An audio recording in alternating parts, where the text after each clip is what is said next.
मोमिनो, तुम पर रोजे फर्ज किए गए हैं जिस तरह तुमसे पहले लोगों पर फर्ज किए गए थे, ताकि तुम परहेजगार बनो। रोजों के दिन गिनती के चंद रोज हैं, तो जो शख्स तुम में से बीमार हो या सफर में हो तो दूसरे दिनों में रोजों का शुमार पूरा कर ले। और जो लोग रोजा रखने की ताकत रखें लेकिन रखें नहीं, वो रोजे के बदले मोहताज को खाना खिला दें।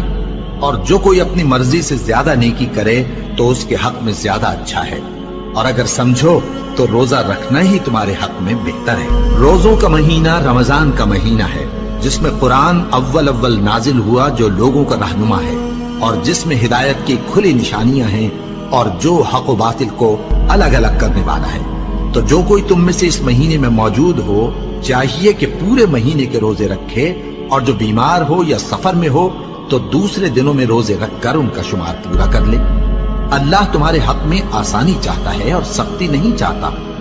और ये आसानी का हुक्म इसलिए दिया गया है कि तुम रोजों का शुमार पूरा कर लो, और इस एहसान के बदले कि अल्लाह ने तुमको हिदायत बख्शी है, तुम उसको बुजुर्गी से याद करो और उसका शुक्र करो। और ऐ पैगंबर, जब तुमसे मेरे बंदे मेरे बारे में दरियाफ्त करें तो उन्हें मालूम हो कि मैं तो तुम्हारे पास ही हूं।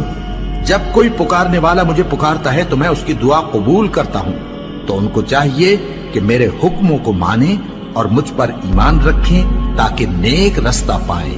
रोजों की रातों में तुम्हारे लिए अपनी औरतों के पास जाना जायज कर दिया गया है। वो तुम्हारी पोशाक हैं और तुम उनकी पोशाक हो। अल्लाह को मालूम है कि तुम उनके पास जाने से अपने हक में खयानत करते थे, सो उसने तुम पर मेहरबानी की और तुम्हारी हरकत से दरगुजर फरमाई। तो अब तुमको इख्तियार है कि उनसे मुबाशरत करो। और अल्लाह ने जो चीज तुम्हारे लिए लिख रखी है, यानी औलाद, उसको अल्लाह से तलब करो और खाओ और पियो, यहां तक कि सुबह की सफेद धारी रात की सियाह धारी से अलग नजर आने लगे। फिर रोजा रखकर रात तक पूरा करो। और जब तुम मस्जिदों में एतकाफ बैठते हो तो उनसे मुबाशरत न करो। ये अल्लाह की हदें हैं, इनके पास न जाना। इसी तरह अल्लाह अपनी आयतें लोगों के समझाने के लिए खोल खोल कर बयान फरमाता है, ताकि वो परहेजगार बने।